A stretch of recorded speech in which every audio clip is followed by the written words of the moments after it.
Good morning, students. Welcome to the subject of ES, that is Environmental Science. We are dealing with unit number 2, that is related to natural resources and wealth, and this is part 4. Right? In the previous sessions, we have already dealt with the introduction of natural resources, the meaning of the same, right? The types and also the exploitation. We have also seen with the various aspects of exploitation of resources, like what it is all about, what are the reasons behind it, what can be the problems that can arise because of the exploitation of resources, and likewise, right? In today's session, we'll be taking care of uses of technology and its impact. That means how technology that we are using affects the environment and affects us adversely, affects the natural resources adversely, how that comes up, that we'll be dealing in this unit. Before we go to the uses of technology and its impact, quickly we'll refresh with what we have done. Right? We all know that what is resources. Natural resources are everything that we get it from nature. Without human interference, whatever we get it from nature in its natural sense, જે વસ્તુ આપણને કુદરત પાસેથી મળે છે, જેમાં કોઈ human interference નથી, એ તમામ વસ્તુઓને આપણે નેચરલ રિસોર્સિસ કહી શકીએ. Thus, we can understand natural resources as it is occurring natural material, right? It is the occurrence of the natural material that we get it, and no man can just live without it for one or the other reasons, maybe for any economical or social circumstances. He has to have these materials with him. It includes everything related to food, building, clothing, material, fertilizer, whatever we are trying to get it. The basic thing comes up from the nature. It comes up from the nature or mother earth, and those things we can consider it as natural resources. Thus we can say that natural resources are useful raw materials that we get it from the earth and nature. Moreover, they occur naturally, which means that humans cannot make natural resources. It is always that we can modify it, we can change it to our use, but we cannot produce ourselves. But for any human development, for any human existence, that means humanને જીવવું છે, માનવને પોતાની સહુલિયતો સાચવવી છે, તો it is always that without resources it is not possible. Natural resources વગર આ કાર્ય શક્ય જ નથી, અને એ વસ્તુ ફક્ત અને ફક્ત આપણને નેચરમાંથી જ મળે છે, ને બધી જ વસ્તુને એટલે આપણે નેચરલ રિસોર્સિસ તરીકે ગણાવીએ છીએ. Hence materials used in by the human beings to make various products come from natural resources. That means જે પણ વસ્તુ આપણને જરૂરી છે, જે પણ વસ્તુ આપણને જોઈએ છે, એ વસ્તુને આપણે તૈયાર કરીએ છીએ, મેન્યુફેક્ચર કરીએ છીએ કે પ્રોડ્યુસ કરીએ છીએ, પણ એનું મેઇન રો મટીરિયલ છે આપણને ક્યાંથી મળે છે? તો that comes up from the nature or mother earth, and that is what is said to be the natural resources, right?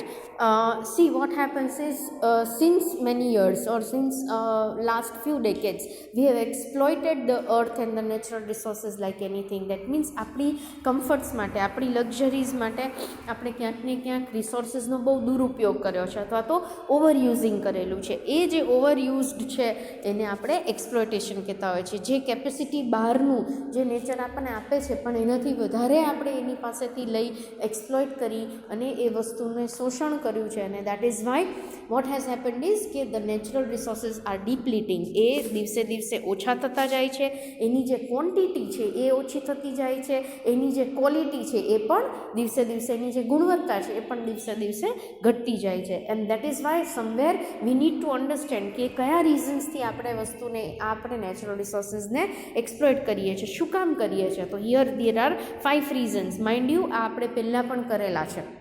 I am just refreshing it for you કે આપણે ઘણા બધા રીઝન્સને લઈને ખૂબ બધું એક્સપ્લોઇટેશન થાય છે, ખૂબ બધું નેચરલ રિસોર્સિસનું, કુદરતી સ્ત્રોતનું આપણે શોષણ કરીએ છીએ, right? It may be increased use of technology, જેની વાત આપણે આજે આ સેશનમાં કરવાના છે, કે યુઝ ઓફ ટેકનોલોજીને લઈને જે નેગેટિવ ઇમ્પેક્ટ આવે છે એની વાત આપણે આમાં કરવાના છે. So we have started using lot of technology. So what happens, એ ટેકનોલોજીને વાપરવા માટે પણ આપણે રિસોર્સિસ છે એને ખૂબ પ્રમાણમાં એક્સટ્રેક્ટ કરેલા છે. ખૂબ બધા પ્રમાણમાં આપણે જે નેચરમાંથી ફટાફટ મળે, એફિશિયન્ટલી મળે, એના માટે આપણે યુઝ કરીએ છીએ ટેકનોલોજીનો, અને ખૂબ પ્રમાણમાં મળે. તો એ ખૂબ પ્રમાણમાં મેળવવાના ચક્કરમાં what we have done is we have exploited the nature, right? Again Second reason is increase in population. We have started using so much of consumption of the materialistic things, right? Intense competition છે એટલે બધાને બધી વસ્તુઓ પૂરી પાડવી છે એટલે striking a balance between demand and supply, that has also led to so many problems.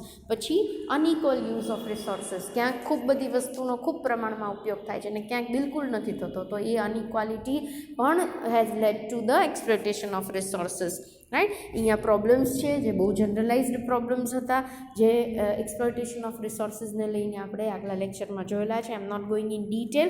Today what we will be doing is this, that is use of technology and its impact. That means આપણે ટેકનોલોજીનો ઉપયોગ કરીએ છીએ તો એની વિપરીત અસર અથવા તો એની જે એડવર્સ ઇમ્પેક્ટ છે એ કેવી રીતે અને કયા ફોર્મમાં આવે છે, those things we are going to here check it out in detail. That means use of technology has led to what, એની શું ઇમ્પેક્ટ આવે છે, એની શું અસર થઈ છે, એને આપણે અહીં જોવાના છે. Suppose the first and foremost there is release of toxic gases.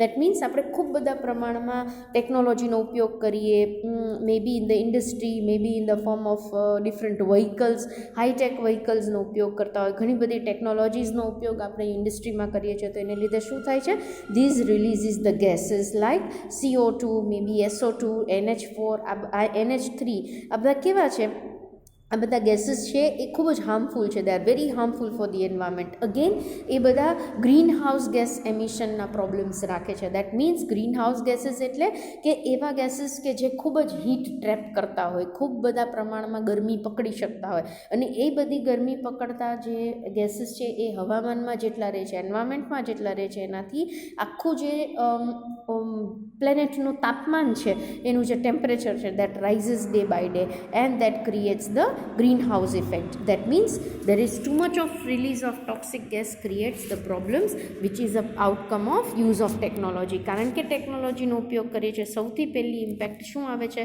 તો કે ખૂબ બધા અનવોન્ટેડ અથવા તો ફેટલ ગેસીસ, જેને આપણે ડેન્જરસ ગેસીસ કહી શકીએ, હાનિકારક ગેસીસ કહી શકીએ, હાર્મફુલ ગેસીસ છે, એનું એમિશન થાય છે. ટોક્સિક એટલે ઝેરીલા ગેસને આપણે રિલીઝ કરીએ છીએ, જે અલ્ટિમેટલી એન્વાયરમેન્ટમાં અને એટમોસ્ફિયરમાં હાજર રહે છે. Somewhere or the other it creates the problems for us and environment also, right. Next reason is or next impact is deforestation. શું થાય છે તો કે we are using two much of technology. Because of it what happens is we have started exploiting, we have started deforesting the forest. That means આપણે ફોરેસ્ટમાંથી, કારણ કે આપણને we want the wood ઓર આપણને લેન્ડ જોઈએ છે, એટલે what we have try to do is કે આપણે વી have started cutting down the forest badly. So and using the technology. મેં આ વાત આગળ પણ કરી હતી કે તમે એક વ્યક્તિ કદાચ એક વૃક્ષને કાપે છે, અથવા if one person cuts the wood or a tree, and if with the help of technology, with the electric source, if you are cutting the trees, that means at a time તમે ઘણા બધા ટ્રીઝને એક સાથે કાપી શકો છો. So that leads to deforestation. શું કામ તો કે આપણે લેન્ડ જોઈએ છે, વુડ જોઈએ છે. Now what happens because of this? તો ડિફોરેસ્ટેશનથી મેજર પ્રોબ્લેમ એ થાય છે કે નંબર ઓફ ટ્રીઝ જે છે એ ઘટી જાય છે, right, which creates a lot of problem four the environment. Because ultimately what happens is જે ઓક્સિજન લેવલ છે એ ઘટી જાય છે, જે ઓવરઓલ એન્વાયરમેન્ટની અંદર ઓક્સિજન લેવલ છે એ ઘટે છે. પ્લસ રેન પેટર્ન, જે દેટ મીન્સ આપણને ખબર છે વૃક્ષને કારણે આપણને વરસાદ પડતો હોય છે, રાઈટ, તો that reduces and that creates again lot many connected problems. So this is the second impact that we get to see because of the use of technology.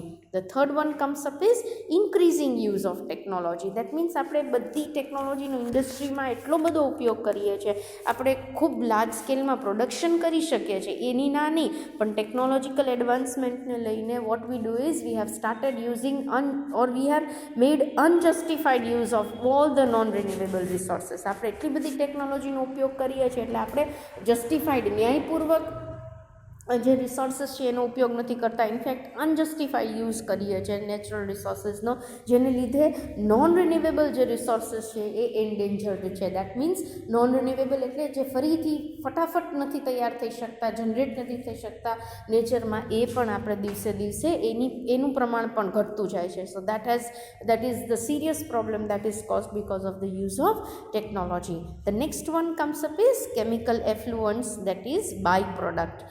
ઘણી બધી વસ્તુઓનો બનાવવાના ચક્કરમાં વોટ વી ડુ ઇઝ એના કેટલાય by products, એના એફ્લુઅન્ટ્સ, એના રિમેનિંગ્સ છે એ એન્વાયરમેન્ટમાં પ્રોડ્યુસ થાય છે, રાઈટ. અને એ જે છે એ પાછું વેસ્ટ પ્રોડક્ટમાં કન્વર્ટ થતા હોય. તો major waste products that gets released into the environment, maybe in the form of water effluents, or maybe આપણે વોટરના કે કોઈ પણ વોટર બોડીઝમાં આપણે એ વસ્તુને જવા દઈએ છીએ, તો creating the river pollution or maybe causing the harm to aquatic life. That means એ બધા એફ્લુઅન્ટ્સ, એ બધા બાય પ્રોડક્ટ અથવા જે રિમેનિંગ્સ છે એ અલ્ટિમેટલી આપણે ક્યાં મૂકી દઈએ છીએ, ક્યાં છોડી દઈએ છીએ, ક્યાં ડિસ્પોઝ કરીએ છીએ, તો કે વોટરમાં કરીએ છીએ. એ વોટર ક્યાંક ને ક્યાંક કોઈ નદીમાં, કોઈ તળાવમાં ભેગું થાય જ છે, and that creates the endangerment to the aquatic life as well as creates the pollution.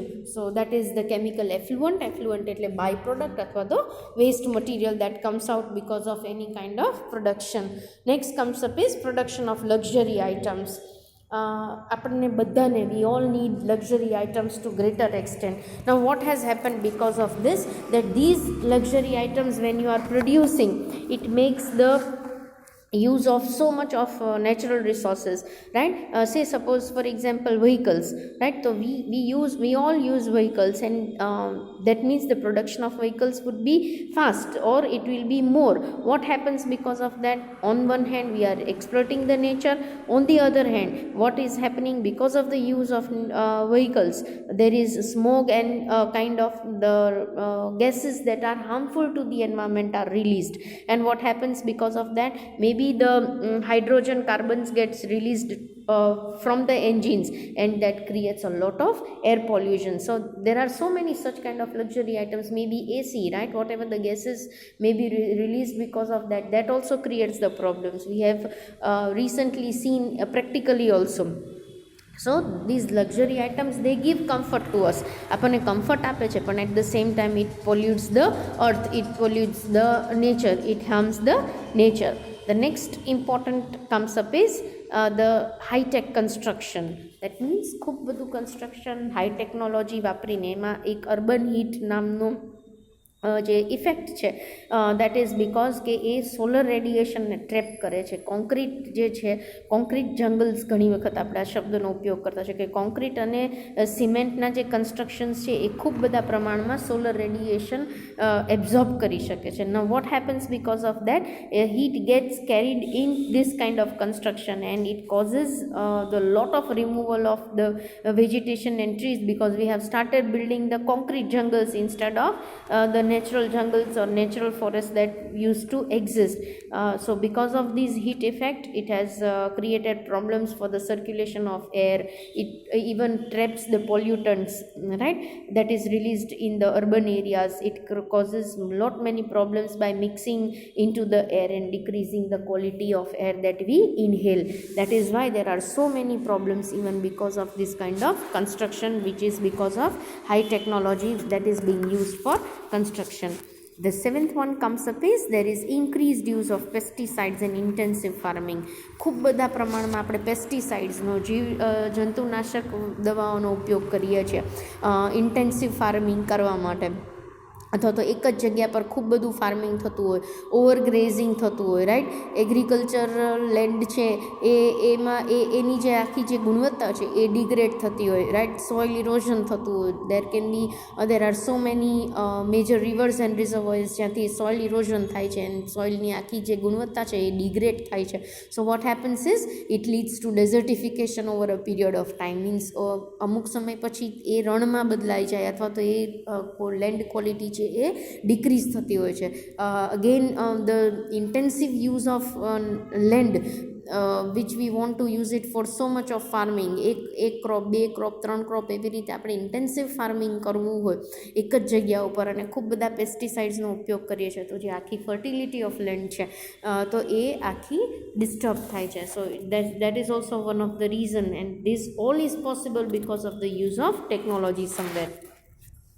Next comes up is very important, that is e-trash or e-waste and techno-trash. E-waste means all kind of electronic waste, right?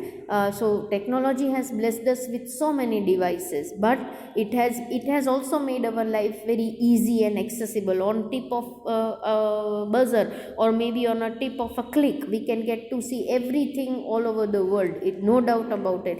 But what has happened because of that these devices, when they turn up useless, or when we are not using these devices, it turns up into trash અથવા તો સ્ક્રેપમાં convert થાય છે. આપણે જે અમુક તમે ક્યારેય વિચાર કર્યો હતો કે જે મોબાઈલ્સ અથવા તો જે ડિવાઇસ છે, ઇલેક્ટ્રોનિક ડિવાઇસ છે, એનો આપણે ઉપયોગ નથી કરતા હોતા, તો એ ખરેખર ક્યાં જતું હોય છે? એ સ્ક્રેપમાં જતું રહે, એ વેસ્ટમાં કન્વર્ટ થાય છે. અને આ બધા ઇલેક્ટ્રોનિક વેસ્ટને પછી ડિસ્કાર્ડ કરવા બહુ જ અઘરા થઈ જાય છે. They are such materials which can not be completely destroyed, or it can be recycled. ન તો એ કમ્પ્લીટલી ડિસ્ટ્રોય થાય છે, ન તો એ કમ્પ્લીટલી રિસાયકલ થઈ શકે છે. એટલે શું થાય છે તો કે it turns up into trash.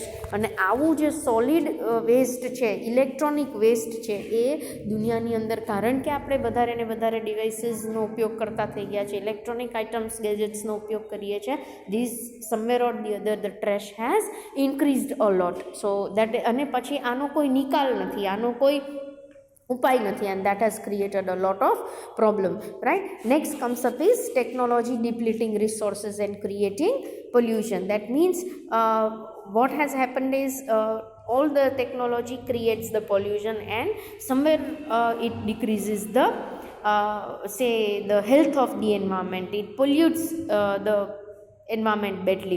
There was a study done from the UN university. It revealed that it takes more energy to create the computer than it takes to run it for its entire working lifetime. That means 81% of the energy a computer needs during the production, right? 81% it needs the energy to produce, whereas whole throughout the life it cannot be used also for that many times. Santa Clara is a name of a country. Santa Clara is the name of a place in California. Is a major center, right, for producing semiconductor. It produces the semiconductor for computers. Now what happens because of this? It has created the identified toxic waste, right? It has created, and it has been there, it has been dumped there than anywhere else in USA. That means what happens is that we create technology, but after its usage, or when it is obsolete, when we cannot use it, it depletes. Somewhere or the other we have to throw it, we have to discard it, and that creates the pollution around the site that has been discarded, or the place where you discard these items. They create a kind of pollution, land pollution also, and air pollution around its area, right? So that what happens when technology is used, it depletes the resources ne pan decrease kare che, at the same time it creates the pollution also. Next important comes up as the 10th one is said to be impact of disposal means where we throw the things, that is said to be disposal. When we are not using something, either it can be disposed or it can be recycled, right? So if the recycling is done, things are easy, but all the things cannot be recycled. Suppose બધા ટાઈપના plastics છે એને આપણે recycle નથી કરી શકતા, તો somewhere we dump it, we dispose it in the nature. આપણે ઓપનમાં એને ડિસ્પોઝ કરી દઈએ છીએ, and what happens because of that? It creates landfills. એ જગ્યા પર ઢગલા થઈ જાય, લેન્ડફિલ્સ થઈ જાય, and it risks the surrounding communities also and environment also. So if things are getting recycled, આપણે ફરીથી એનો ઉપયોગ કરીને એને જો રીજનરેટ કરી શકીએ છીએ તો કોઈ પ્રશ્ન નથી, પણ એવી આઇટમ્સ ઓછી છે. જનરલી આપણે બધી આઇટમ્સને એમને જ ડિસ્કાર્ડ કરવી પડે છે, and that creates the problem for the environment also, and it creates the problem for the communities near say living near these areas. So these are such kind of impact એટલે અસર અથવા તો effect જે કોઈ પણ ટેકનોલોજીનો આપણે ઉપયોગ કરીએ તો એ સામાન્ય રીતે આપણે આ અસર જોવા મળતી હોય છે, right. Now what we are going to do is we are going to check out with the part B of this unit, that is considered to be wealth. Wealth એટલે સંપત્તિ, બરાબર. તો આ નેચરલ રિસોર્સિસનો આ જે સેકન્ડ યુનિટ છે એનો બીજો ભાગ છે એ વેલ્થની વાત કરવાના છે. આખા બી પાર્ટની અંદર વી are going to talk about wealth and how it is different from natural resources, how it can be taken up or studied in different say aspects that we are going to see it. If you see it on the slide here, we can see that we are going to study with the meaning of the wealth, the difference between wealth and natural resources, maybe how optimum conversion of the natural resources can be there into wealth, what is anthropogenic waste, man-made industrial waste, and the related topics. So that means we have started with B part today, and we'll be checking out with the different aspects related to wealth in this part, right. Already things are there in your text, so you can refer in the text. Here what comes up is maybe the crux or maybe the core of what ever we are trying to learn here. If we try to see what is wealth, then normally what we consider wealth as, wealth means સંપત્તિ, right. તો કોઈ પણ વેલ્યુએબલ્સ છે, કોઈ પણ money items છે જે કોઈ પણ એક વ્યક્તિ પાસે, એક કમ્યુનિટી પાસે કે એક ગ્રુપ ઓફ પીપલ પાસે કે ફેમિલી પાસે હોય તો એની સંપત્તિ કહેવાય, એની વેલ્થ કહેવાય, રાઈટ. હવે wealth can be tangible also and it can be intangible also, right. Tangible એટલે આપણે જે જોઈ શકીએ અથવા તો આપણે એને અડી શકીએ, અને ઇનટેન્જિબલ હોય તો we will see it in the other part, કે જે એમની પોતાની ધરોહર છે તો એ કોઈ પણ ફેમિલીને, કોઈ પણ ગ્રુપ ઓફ પીપલને બીજા કરતાં સ્ટ્રેટિફાઈ કરે છે, અથવા તો બીજા કરતાં એને બીજા લોકોની કમ્પેરિઝનમાં એને ઊંચું ગણાવી શકે છે, અથવા તો એને it creates a kind of stratified image in the eyes of the society. So this is how the wealth we can understand. Now in accounting sense, if we try to understand the value, then we can say that it is entities accumulated tangible cash. કોઈ પણ accounting સેન્સમાં કોઈ પણ કંપનીની પોતાની જે cache છે, land છે, building છે, આવી જે કોઈ પણ ટાઈપની પ્રોપર્ટી છે, અથવા તો ઇનટેન્જિબલમાં કોપીરાઇટ્સ આવે, પેટન્ટ રાઇટ્સ આવે, ટ્રેડમાર્ક્સ છે, એ બધી વસ્તુઓનો જ્યારે એ બધી જે વસ્તુઓ ભેગી કરે છે, ક્લસ્ટર થાય, અને ત્યારે એ કોઈ પણ એક ઓર્ગેનાઇઝેશનની કે એક ઇન્ડસ્ટ્રીની પોતાની વેલ્થ તૈયાર થાય છે, which can be sold of, જેને આપણે વેચી શકીએ છીએ. મની એની મોનિટરી વેલ્યુ છે, અને it creates the monetary value after setting of the liability. આપણે આ એક ઓર્ગેનાઇઝેશનની જ વાત કરીએ છીએ કે જો એની વેલ્થની વાત સમજવી હોય તો કોઈ પણ ઓર્ગેનાઇઝેશન, કોઈ પણ બિઝનેસ હોય, એનું પોતાની પાસે કેશ કેટલું છે, એની લેન્ડ કેટલી છે, એની બિલ્ડિંગ કેટલું છે, એનું અસેટ કેટલું છે, અને ઇનટેન્જિબલી સપોઝ કાંઈ કોપીરાઇટ છે, પેટન્ટ રાઇટ્સ છે, ટ્રેડમાર્ક્સ છે, એવી બધી વસ્તુઓ એની પાસે કેટલી છે, જેની કાંઈક મોનિટરી વેલ્યુ છે, જેને સોલ્ડ ઓફ કરીએ તો આપણે મની જનરેટ કરી શકીએ એવી મોનિટરી વેલ્યુ હોય. અને જ્યારે લાયબિલિટી આપણે સેટ ઓફ કરી લઈએ, દેટ મીન્સ લાયબિલિટી આપણે ચૂકવી દઈએ છીએ, અને પછી જે વધે છે એને કોઈ પણ ઓર્ગેનાઇઝેશનની અંદર અથવા તો કોઈ પણ એકાઉન્ટિંગ સેન્સમાં એને આપણે વેલ્થ કહેતા હોઈએ છીએ, અથવા તો સંપત્તિ કહેતા હોય છે, બરાબર. So anything which has got a monetary value, કોઈ પણ એવી વસ્તુ જેની પોતાની કોઈ મોનિટરી વેલ્યુ છે, અને એ ટેન્જિબલ પણ હોઈ શકે અને ઇનટેન્જિબલ પણ હોઈ શકે, એવી કોઈ પણ સંપત્તિ કોઈ પણ એક વ્યક્તિની ધરોહર હોય, કોઈ પણ એક ફેમિલીની હોય, કે કોઈ પણ ગ્રુપ ઓફ પીપલ પોઝેસ કરતું હોય, તો આપણે જનરલી એને નોર્મલી વેલ્થ તરીકે, સંપત્તિ તરીકે સમજતા હોઈએ છીએ. So when we try to understand these economic wealth, બરાબર, આપણે એક એકાઉન્ટિંગ સેન્સમાં વેલ્થને સમજ્યા. Now we are trying to see here in the economic terms. તો ઇકોનોમિક ટર્મ્સમાં આપણે વેલ્થને સમજવાની ટ્રાય કરીએ તો there can be 2 types of wealth. કઈ પ્રકારનો? મોનિટરી વેલ્થ અને non monetary wealth.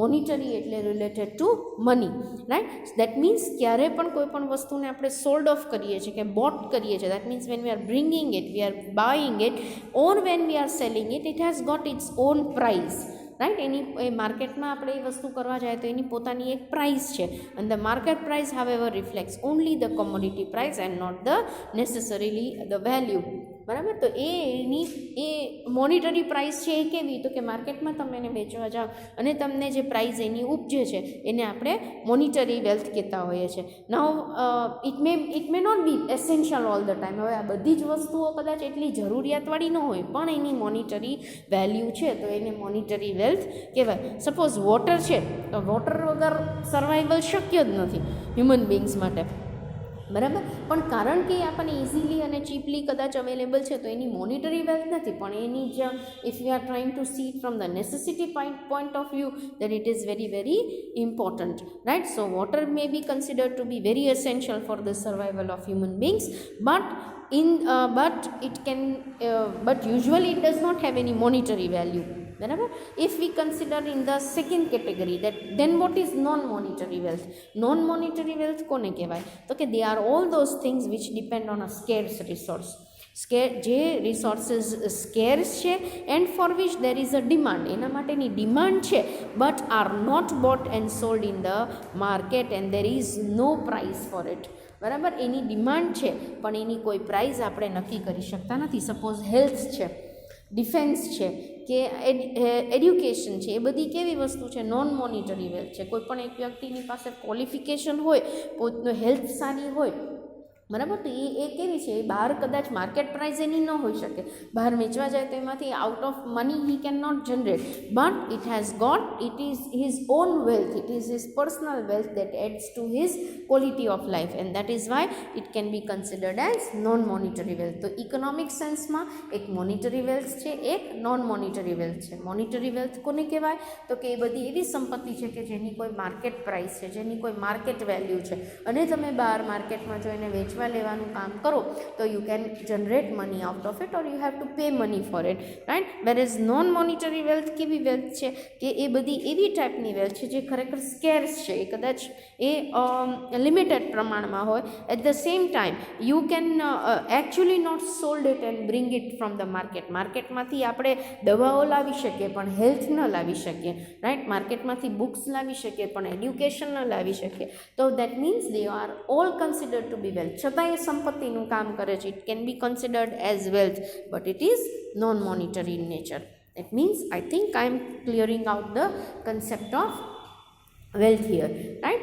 Thus we can say that modern concept of wealth is of great importance in all the areas of economics and also for the growth and development of a country. Naturally કોઈ પણ કન્ટ્રીને progress કરવો છે, એનું development કરવું છે, તો એ કોઈ પણ વેલ્થ વગર શક્ય નથી. કોઈ પણ પોતાની જે સંપત્તિ છે એના વગર શક્ય નથી. અને કોઈ પણ દેશની પોતાની સંપત્તિમાં શું આવે, તો કે ઇટ ઇઝ નેચરલ રિસોર્સિસ. જે કન્ટ્રીની જિયોગ્રાફિકલ લિમિટની અંદર જે પણ નેચરલ રિસોર્સિસ છે એને સંપત્તિ ગણાવી શકાય. That can be converted into wealth over a period of time, right. Number of forest છે, માઇન્સ છે, right. Number of minerals that R Bing found out, સે the water resources that R available in a countries geographical area, they all can be considered as countries wealth, right. As the resources includes the entire natural capital, બધું જ રિસોર્સિસની અંદર બધા જ natural capital આવી જાય. જેમ મેં હમણાં જ વાત કરી, લેન્ડ છે, ફોરેસ્ટ છે, ફોસિલ ફ્યુલ્સ છે,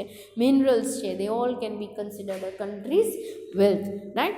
ઇવન જે પ્રકારના લોકો, હ્યુમન કેપિટલ જે પ્રકારનું એનું કઈ ટાઈપનું એડ્યુકેશન, એની કઈ પ્રકારની સ્કિલ છે, તો એ પણ આપણે કદાચ એક એક્સટેન્ડ સુધી કોઈ કન્ટ્રીની વેલ્થ તરીકે ગણાવી શકીએ છીએ. Physical or manufactured capital include such as machinery, building, infrastructure. Naturally they all can be considered as one of the countries wealth, right. So when we are trying to understand the concept of wealth, wealth એટલે કોઈ પણ એવી વસ્તુ tangible હોય કે intangible જેની કોઈ monetary value છે, રાઈટ. અને એ કોઈ પણ મોનિટરી વેલ્યુથી તમે કોઈ પણ ફેમિલીને, કોઈ પણ કન્ટ્રીને જેમ સદ્ધર બનાવી શકો છો અથવા સદ્ધર ગણી શકો છો, જેટલી પ્રપોર્શનમાં એની પાસે આ વેલ્થ હશે તો એના દ્વારા તમે એની સદ્ધરતા માપી શકો છો. એવી જ રીતે કોઈ પણ કન્ટ્રીને કેવી રીતે સાઉન્ડ અથવા સદ્ધર કહી શકાય, તો કે એની આગળ વધારે પ્રમાણમાં મશીનરી છે, સેમ એ બી બિલ્ડિંગ છે, ઇન્ફ્રાસ્ટ્રક્ચરલ ફેસિલિટીઝ છે, નેચરલ રિસોર્સિસ છે. એ બધી વસ્તુઓ જો મબલખમાં અથવા તો ખૂબ પ્રમાણમાં હોય તો આપણે એક કન્ટ્રીને વેલ્ધી ગણાવી શકીએ છીએ. That is why we are learning the concept of wealth. એટલે નેચરલ રિસોર્સિસ અને વેલ્થ બે એક વસ્તુ નથી, પણ અમુક સમયે નેચરલ રિસોર્સિસને વેલ્થ તરીકે પણ એક કન્ટ્રીની ગણાવી શકાય છે. Right. So here I think the concept of wealth is clear.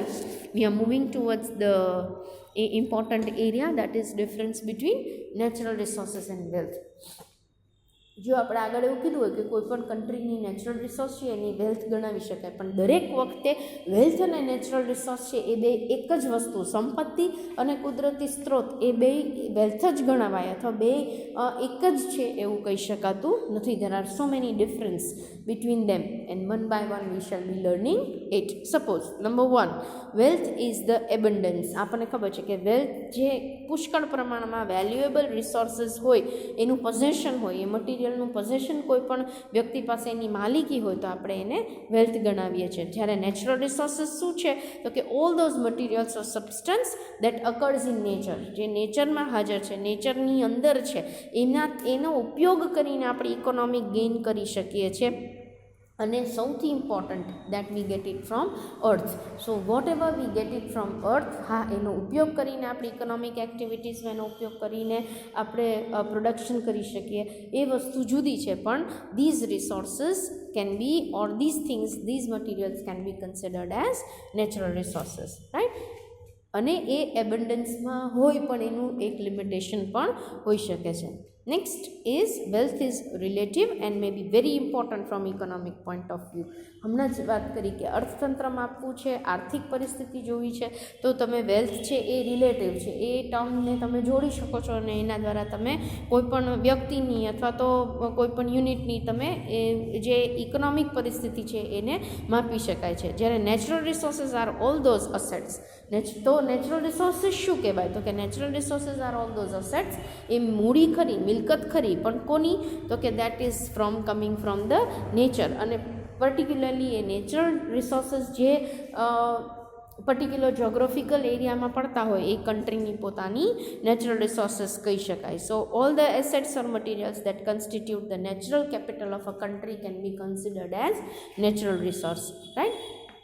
Third one, the activity that is primary connected with creation of wealth may be through production or trading. Suppose તમારી પાસે અમુક મૂડી છે, એ તમારી વેલ્થ છે. હવે એનો ઉપયોગ તમે કોઈ પણ વસ્તુના પ્રોડક્શન માટે કરો છો કે ટ્રેડિંગમાં એ કે કોઈ બિઝનેસમાં એનું મૂડી રોકાણ કરો છો, તો વોટ હેપન્સ ઇઝ કે એ વેલ્થનો આપણે ઉપયોગ કર્યો કહેવાય. એની પ્રાઇમરી એક્ટિવિટી આપણે શેમાં વાપરીએ છીએ તો કે પ્રોડક્શન અને ટ્રેડિંગમાં. જ્યારે કોઈ પણ નેચરલ રિસોર્સિસ સાથે એની એક્ટિવિટી શું કન્સર્ન્ડ છે તો કે પ્યુરિફિકેશન છે, મે બી માઇનિંગ છે, એક્સટ્રેક્ટિંગ છે, એ બધી વસ્તુઓ છે એ જોડાયેલી છે, એ એક્ટિવિટીઝ એમાં જોડાયેલી છે. એના દ્વારા આપણને રો વસ્તુ મળે છે અને પછી આપણે એને ફર્ધર ઉપયોગમાં લઈએ છીએ. સો this is how activity wise also both the things are different from each other.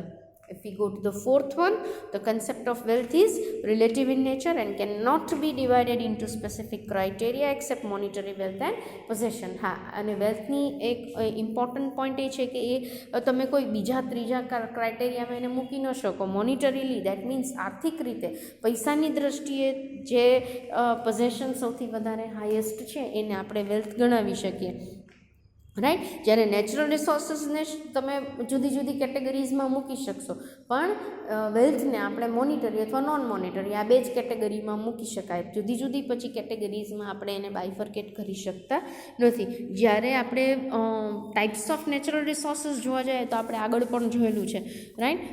કે on the basis of its occurrence or on the basis of renewability, on the basis of what right now it is. Right. તો એના આધારે આપણે ઘણી બધી કેટેગરીઝમાં એને માપી શકાય છે. So it is renewable and non renewable resources અને જનરલી નોન રિન્યુએબલ એક્ઝોસ્ટિવ એટલે એ ખતમ થતા જાય છે, એ ટાઈપનો રિસોર્સ છે. વેલ્થ ખતમ થતી જાય છે એવું આપણે કહીએ તો વેલ્થમાંથી પાછું આપણે ઊભું કરી શકીએ છીએ, પણ જે નોન રિન્યુએબલ રિસોર્સિસ છે એ ખતમ થતા જાય તો એને બધા ખૂબ બધા વર્ષો લાગે છે. So in that way also it is different from wealth. Wealth is an especially important part of social stratification. ખરેખર વેલ્થને આપણે કોનો માપદંડ ગણતા હોય છે? સંપત્તિને આપણે કોઈ પણ સોસાયટીને, સમાજને માપવા માટેનો માપદંડ ગણતા હોય છે. Whereas natural resources can not be use for measuring the social stratification. જ્યારે નેચરલ રિસોર્સિસનો ઉપયોગ આપણે કોઈ પણ સમાજની સદ્ધરતા માટે આપણે એ વસ્તુ અથવા એ માપદંડનો ઉપયોગ ન કરી શકીએ. We can not use that as a scale, whereas wealth can be used. Next is wealth provides a type of individual safety. individual safety provide કરે છે. વેલ્થ હોય તો તમે, તમારી પાસે વેલ્થ છે તો તમને you can provide a kind of safety in unforeseen or maybe in a difficult situation, right. Supposingly તમારી પાસે સંપત્તિ છે પણ તમારી પાસે કોઈ અત્યારે બીજો કોઈ રસ્તો નથી જીવવાનો, તો તમે એ સંપત્તિનો ઉપયોગ કરી અને એના દ્વારા તમે સર્વાઈવલ પોસિબલ કરી શકો છો. સો wealth provides a kind of safety against unforeseen or unexpected circumstances, whereas natural resources can work as capital. એ કેપિટલ, મૂડી તરીકે તમે એને કોઈ પણ કન્ટ્રીને વાપરી શકો, but it can not guarantee તમને એ પ્રોટેક્શન આપશે જ ખરાબ સમયમાં, એવી કોઈ ગેરંટી તમે નેચરલ રિસોર્સિસ સાથે જોડી શકતા નથી, right. Then wealth is valuable to every person and these things may be tangible or intangible. બરાબર. જે વેલ્થ છે એ કેવું છે કે it can B valuable things to every person. Wealth કોઈ પણ વ્યક્તિ માટે ખૂબ જ ઇમ્પોર્ટન્ટ હોઈ શકે, right. It may be very important for every person, right. These things may be tangible or intangible. એ કોઈ પણ રીતે તમે વેલ્થનો ઉપયોગ કરી શકો છો. It is a valuable thing for each person, whereas natural resources શું છે તો it cannot be valued in it cannot be measured in value, right. It includes only the tangible items, અને ઓલમોસ્ટ બધી ટેન્જિબલ આઇટમ્સને તમે natural રિસોર્સિસમાં ગણાવી શકવાનો છે, accept air અને gases. બાકી જો ફોરેસ્ટ કયો, માઇન્સ કયો, મટીરિયલ્સ કયો, રિવર કયો, વોટર કયો, તો એ બધું ટેન્જિબલ છે, બરાબર. જ્યારે વેલ્થ છે એ કાંઈ પણ હોઈ શકે, ટેન્જિબલ ઇન્ટેન્જિબલ બંને વસ્તુ હોઈ શકે, અને નેચરલ રિસોર્સિસમાં ઘણી બધી વસ્તુઓ ટેન્જિબલ જ હોય છે એક્સેપ્ટ એર અને gases. So that is why also they are different from each other. Eighth one comes up is wealth is or wealth can be restrictive by use and not by geographical boundaries. Very important. wealth છે એને તમે by use restrict કરી શકો, બરાબર, પણ geographical boundaries થી તમે બાંધી ન શકો. સપોઝ એક કોઈ પણ એક બિઝનેસમેન છે કે એક નબીરા છે, એનો પોતાનો એક સે બંગલો ઇન્ડિયામાં પણ હોઈ શકે, and it can be somewhere, a mansion can be there somewhere in USA also, or he can have the property somewhere else on the other geographical areas of the earth. ક્યાંય પણ પોતાની સંપત્તિ હોઈ શકે છે. વેરેઝ નેચરલ રિસોર્સિસ છે એ by યુઝે restricted છે અને જોગ્રાફિકલ બાઉન્ડ્રીઝથી પણ બંધાયેલું છે.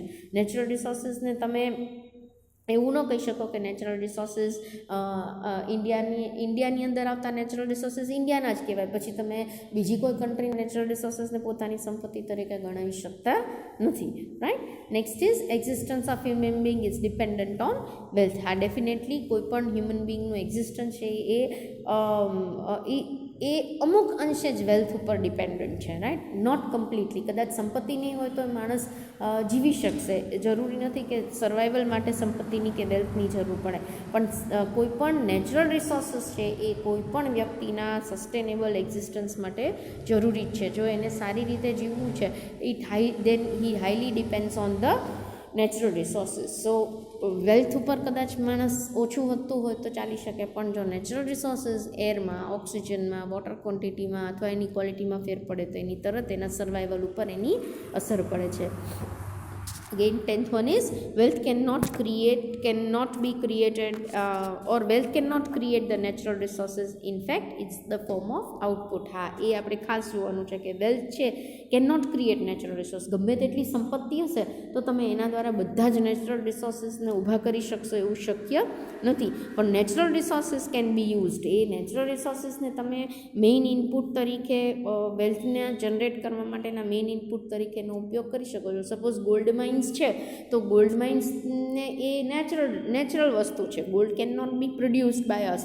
જેટલી ગોલ્ડ માઇન વધારે તો એના દ્વારા હા તમે વેલ્થનું જે જનરેટ કરવાનું જે છે તો એ દેટ બીકમ્સ ધ મીડિયા, એ મેઇન ઇનપુટ તરીકે કામ આવી શકે, પણ વેલ્થ દ્વારા તમે નેચરલ રિસોર્સિસ ઊભા કરી શકતા નથી. Next is wealth is not, if not preserved, it's not going to create a question of life. વેલ્થને તમે બચાવશો નહીં, અને વેલ્થ કદાચ કોઈ કારણોસર, કોઈ પણ સંપત્તિ કોઈ કારણોસર અથવા તો કોઈ એવી વિપરીત પરિસ્થિતિમાં વાપરવી પડે, તો એ તમે જીવન બચાવવા માટે કદાચ એને વાપરવી પડે તો એ વપરાઈ જાય, કાંઈ વાંધો નથી આવતો. It's not a question of life, right. તમે જીવન મૃત્યુનો સવાલ નથી આવતો. કદાચ વેલ્થ ઓછી હોય કે વધારે હોય, એનાથી તમે જીવી જશો કે નહીં જીવો એવો પ્રશ્ન ઊભો થતો નથી. But natural resources if not utilise judiciously, that means જો નેચરલ રિસોર્સિસને આપણે બરાબર ન્યાયપૂર્વક નહીં વાપરીએ તો ક્યારેક in future, somewhere in future it may be fatal. એ ફ્યુચરમાં ઘણી બધી વખત ફેટલ પણ નીવડે અથવા તો એ ડેન્જરસ પણ પુરવાર થાય એવું બને.